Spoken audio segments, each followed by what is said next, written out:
ಎಲ್ಲರಿಗೂ ನಮಸ್ಕಾರ ಸ್ನೇಹಿತರೆ. ವೈಭವ್ ಸೂರ್ಯವಂಶಿ 35 ಎಸೆತಗಳಲ್ಲಿ ಶತಕ ಸಿಡಿಸಿದ್ದೇ ತಡ, ದಿಗ್ಗಜರಿಂದ ಬಂದವು ದೊಡ್ಡ ದೊಡ್ಡ ಹೇಳಿಕೆ. ಇನ್ನು ಕ್ರಿಸ್ ಗೇಲ್, ಇರ್ಫಾನ್ ಪಠಾಣ್ ಕೊಟ್ಟರು ಯಾರು ಊಹಿಸದ ಹೇಳಿಕೆ ಕಂಡು ಶಾಕ್ ಆದ ಕ್ರಿಕೆಟ್ ಅಭಿಮಾನಿಗಳು. ಹಾಗಾದರೆ ಯಾರೆಲ್ಲ ಯಾವ ಥರ ಎಲ್ಲ ಮಾತನಾಡಿದ್ದಾರೆ ವೈಭವ್ ಸೂರ್ಯವಂಶಿ ಬಗ್ಗೆ ಮತ್ತು ಕ್ರಿಸ್ ಗೇಲ್ ಮತ್ತು ಇರ್ಫಾನ್ ಪಠಾಣ್ ಅವರು ಏನೆಲ್ಲ ಮಾತನಾಡಿದ್ದಾರೆ ಇವ್ರ ಬಗ್ಗೆ ಅಂತ ತಿಳ್ಕೊಂಬರೋಣ ಬನ್ನಿ. ಅದಕ್ಕಿಂತ ಮುಂಚೆ ನೀವೇನಾದರೂ ಚಾನಲ್ಗೆ ಸಬ್ಸ್ಕ್ರೈಬ್ ಮಾಡ್ಕೊಳ್ಳೋದು, ಹಾಗೆ ನೋಡ್ತಿದ್ರೆ ಸಬ್ಸ್ಕ್ರೈಬ್ ಮಾಡ್ಕೊಂಡು ಬೆಲ್ ಐಕನನ್ನು ಅಲರ್ಟ್ಕೊಳ್ಳಿ. ಹಾಗೆ ವಿಡಿಯೋಗೊಂದು ಲೈಕ್ ಕೊಡೋದನ್ನು ಕೂಡ ಮರಿಬೇಡಿ. ಇನ್ನು ರಾಜಸ್ಥಾನದ ಸವಾಯ್ ಮಾನ್ಸಿಂಗ್ ಕ್ರೀಡಾಂಗಣದಲ್ಲಿ ನಡೆದ ರಾಜಸ್ಥಾನ್ ಹಾಗೂ ಗುಜರಾತ್ ನಡುವಿನ IPL ಪಂದ್ಯದಲ್ಲಿ ರಾಜಸ್ಥಾನ್ ತಂಡದ ಆರಂಭಿಕ ಬ್ಯಾಟ್ಸ್ಮನ್ ಆಗಿರುವಂಥ ವೈಭವ್ ಸೂರ್ಯವಂಶಿ ಅವರು ಕೇವಲ 35 ಎಸೆತಗಳಲ್ಲಿ ಶತಕ ಸಿಡಿಸಿ T20 ಕ್ರಿಕೆಟ್ನಲ್ಲಿ ವಿಶ್ವ ದಾಖಲೆ ಬರೆದಿದ್ದಾರೆ. ಇದರಲ್ಲಿ 7 ಬೌಂಡರಿ ಮತ್ತು 11 ಸಿಕ್ಸರ್ ಸಹಿತ 100 ರನ್ ಪೂರೈಸಿದ್ದಾರೆ ಅಂತಲೇ ಹೇಳ್ಬೋದು. ಇನ್ನು ಈ ಶತಕ ನೋಡಿದಂಥ ಕ್ರಿಸ್ ಗೇಲ್ ಮತ್ತು ಇರ್ಫಾನ್ ಪಠಾಣ್ ಅವರು ಕೂಡ ಮಾತನಾಡಿದ್ದಾರೆ.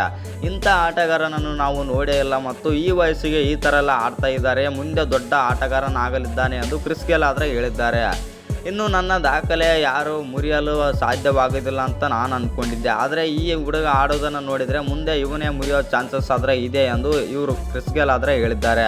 ಇನ್ನು ಇರ್ಫಾನ್ ಪಠಾಣ್ ಕೂಡ ಮಾತನಾಡಿದ್ದಾರೆ ಅಂತಲೇ ಹೇಳ್ಬೋದು. ಇವ್ರ ಬಗ್ಗೆ ಏನೆಲ್ಲ ಮಾತನಾಡಿದ್ದಾರೆ ಅಂತಂದರೆ, ನಮ್ಮ ಭಾರತಕ್ಕೆ ಇಂಥ ಆಟಗಾರ ಮತ್ತು ಇಂಥ ಪ್ರತಿಭೆ ಸಿಕ್ಕಿರೋದು ನಮಗೆ ತುಂಬ ಖುಷಿಯಾಗುತ್ತಿದೆ ಎಂದು ಇರ್ಫಾನ್ ಪಠಾಣ್ ಹೇಳಿದ್ದಾರೆ.